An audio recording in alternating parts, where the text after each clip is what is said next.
जज Frank Caprio की अदालत में एक औरत पेश हुई और उसने आते साथ ही जज से बदतमीजी करना शुरू कर दी। उस औरत का कहना था कि मैं फाइन पे नहीं करूंगी, जो करना है कर लो। जज ने कहा कि वो उनको पेमेंट प्लान बनाकर देंगे जिससे उन्हें फाइन पे करना आसान लगेगा, पर औरत का रवैया काफी रूड था और उसने कहा कि जो करना है करो, मैं वैसे भी पे नहीं करूंगी। जज फ्रैंक कैप्रियो, जिनको दुनिया हमदर्दी और रहम दिली की वजह से जानती है, उनको कोर्ट रूम में पहली बार गुस्सा आ गया। ये कोर्ट प्रोसीडिंग कहीं पब्लिश तो नहीं हुई, पर फ्रैंक कैप्रियो ने इसके बारे में अपनी बुक में जिक्र जरूर किया है।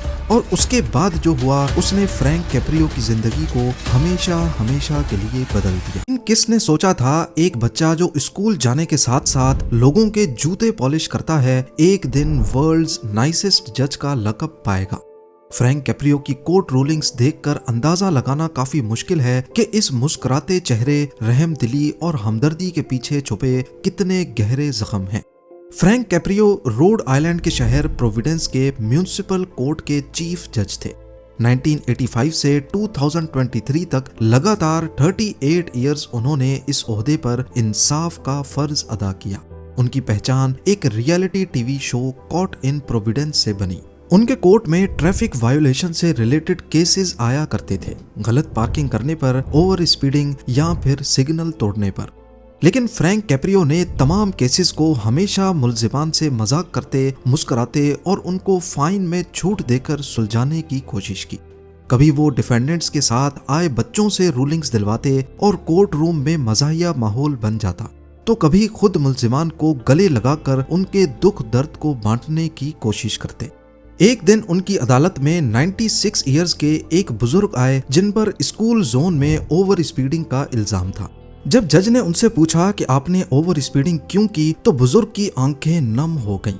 उन्होंने कहा कि वो अपने 63 इयर्स के बेटे को हॉस्पिटल लेके जा रहे थे क्योंकि उसे ब्लड कैंसर है। फ्रैंक कैप्रियो ने टाइम जाया किए बगैर बुजुर्ग को विश किया और बिना फाइन लगाए केस डिसमिस कर दिया। इनका ये खुश मिजाज रवैया सिर्फ अमेरिका में ही नहीं बल्कि पूरी दुनिया में अप्रिशिएट किया गया।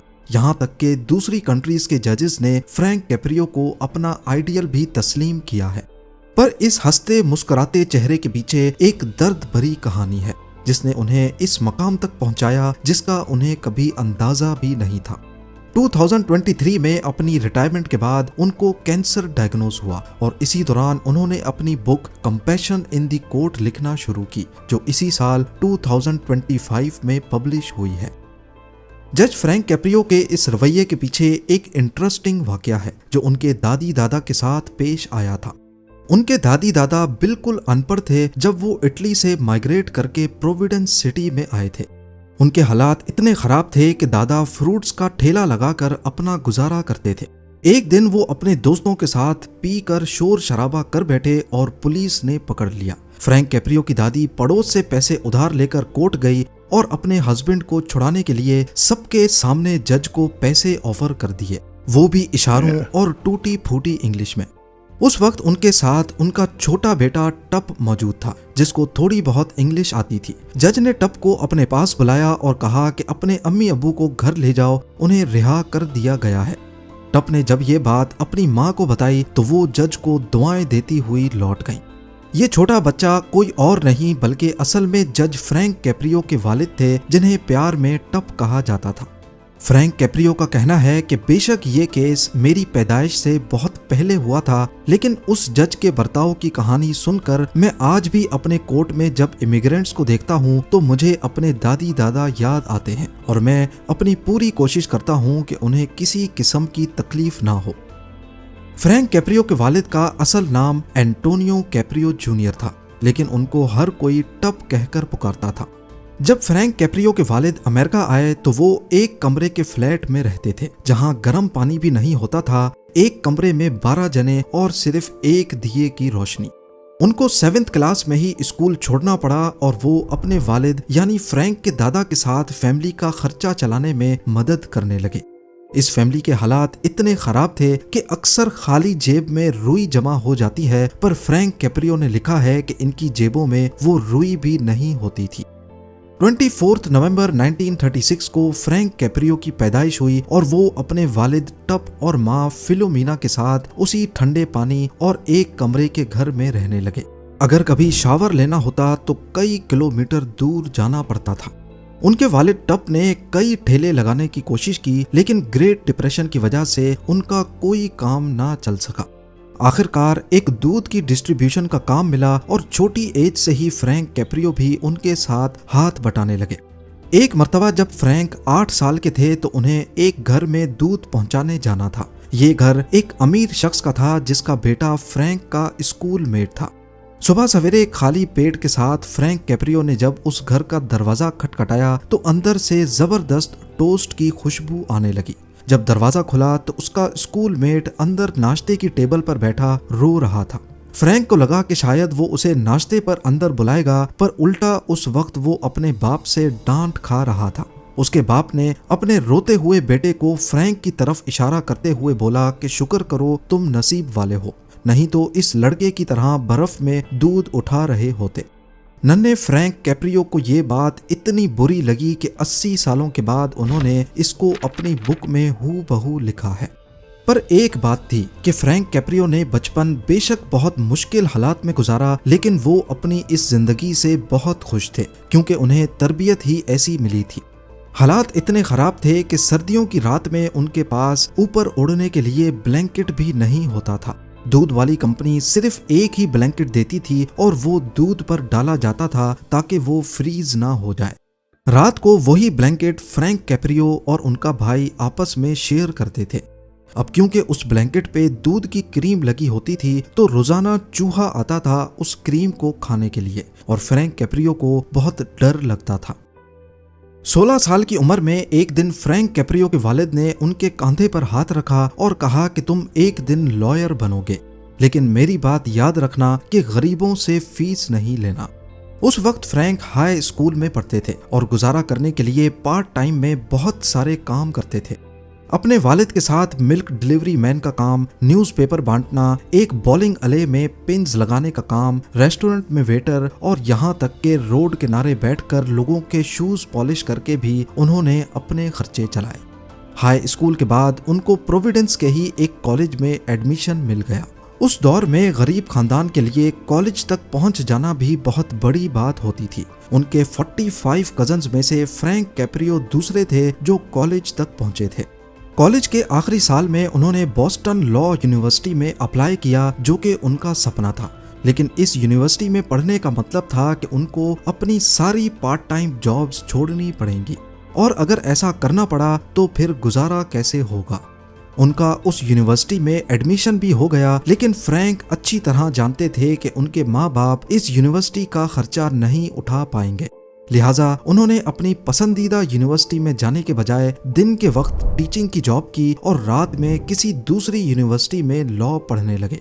इस दौरान फ्रैंक कैप्रियो के साथ दूसरा ऐसा वाकया हुआ जिसका दुख वो जिंदगी भर नहीं भूल पाए।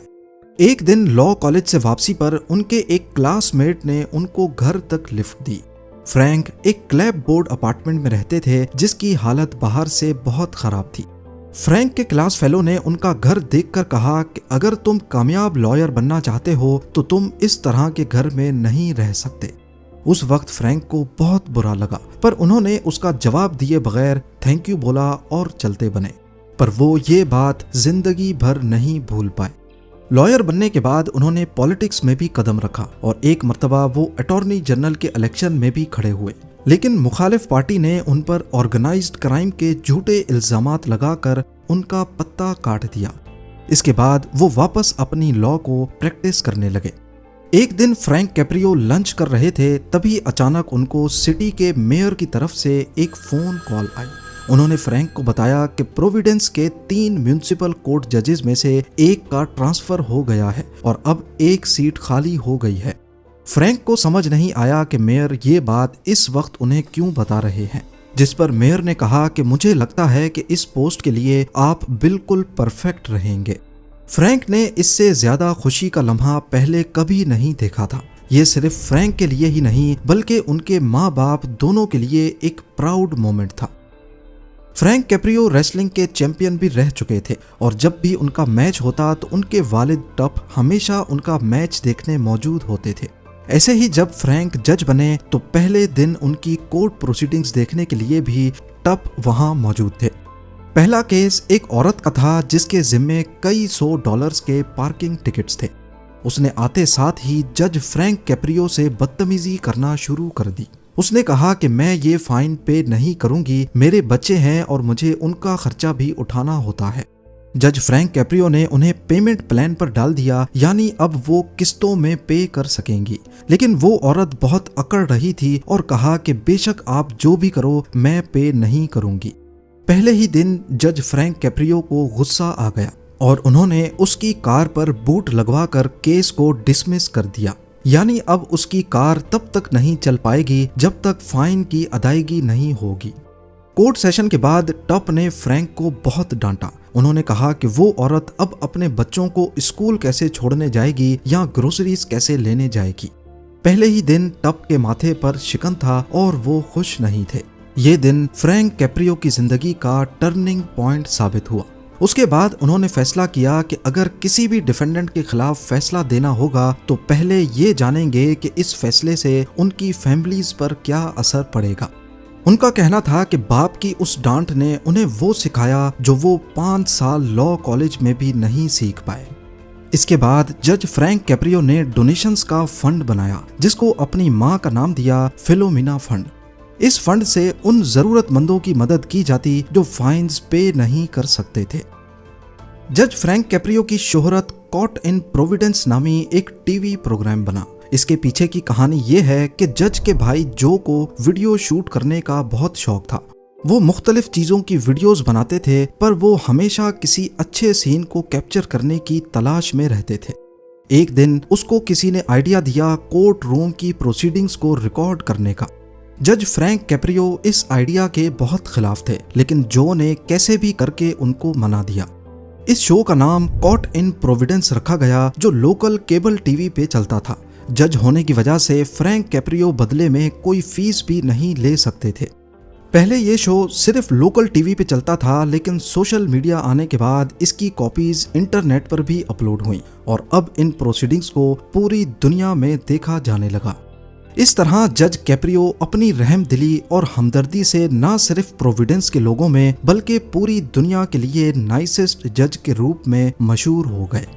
38 सालों तक इस ओहदे को संभालने के बाद जनवरी 2023 में जज फ्रैंक कैप्रियो ने रिजाइन कर दिया। इसके कुछ महीनों के बाद उन्होंने दुनिया को बताया कि वो कैंसर जैसी बीमारी से फाइट बैक कर रहे हैं। 20 अगस्त 2025 को उन्हें हॉस्पिटल बेड पे देखा गया और वीडियो में वो अपने फैंस से दुआओं की अपील करते देखे गए। उसके अगले दिन 21 अगस्त 2025 को वो इस दुनिया से हमेशा हमेशा के लिए चले गए। अपने पीछे उन्होंने कोर्ट रूम की वो यादें छोड़ी हैं जिनसे हमें हमदर्दी, मेहरबानी और इंसाफ के साथ साथ गुस्से पर काबू पाने का सबक मिलता है। उम्मीद है और शेयर करेंगे। आप लोगों के प्यार भरे कमेंट्स का बेहद शुक्रिया। मिलते हैं अगली शानदार वीडियो में।